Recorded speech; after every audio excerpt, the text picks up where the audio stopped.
But then again, it goes back to my point earlier about, was it ever really about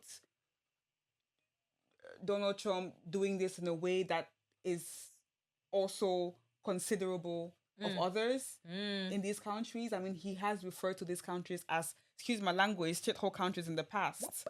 So I don't think he values the foreign aid that goes to these countries. It's a political move, it's a power move. It's a way to say, I've got the power and I can change all of y'all overnight if I want to. Yeah, yeah.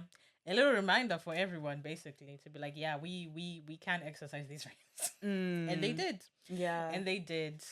So do you think, in a way, they were justified in doing that? Do you think Donald Trump was justified, or is any country ever justified in cutting their aid? You know, that's a good question. And like the global health in me would automatically think, oh yeah, no, like it's not justified. It's inconsiderate, blah blah blah, which I get, but I can understand arguments from both sides. Yeah. On one hand, I've heard the Americans say this is the taxpayers' money. People have said like we are working hard and we don't even have, we're struggling in our own countries, let alone trying to help other people in their countries. Yeah.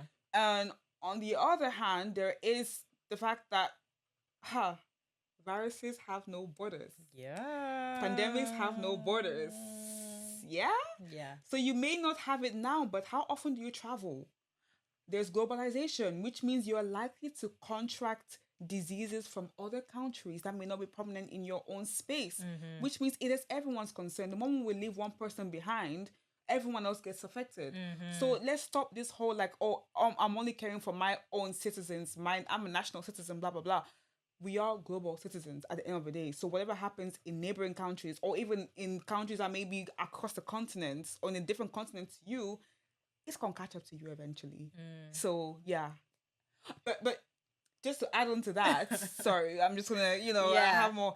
To add on to that, funding as well needs to come from somewhere, Yes. right? Yeah. So it's like, yes, we want to fund it, but we need resources to fund these programs. But where's the money gonna come from? Yeah.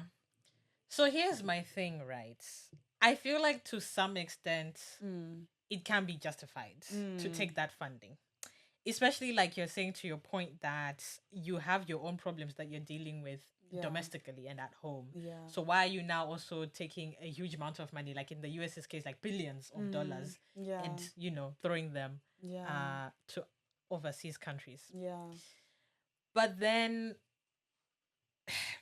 and yeah, I was also thinking in terms of, let's say, PEPFAR, which was set up like 20 years ago, 20 plus years ago. Yeah. It wasn't set up to be a permanent fund. It was an emergency fund. You know what I mean? For the problem that was there and then. Yeah. But now it's almost like it's almost like meant to be there. That was never the plan. It was never meant to be permanent.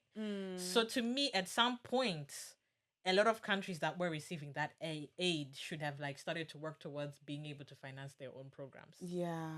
Over the past 20 years, for example.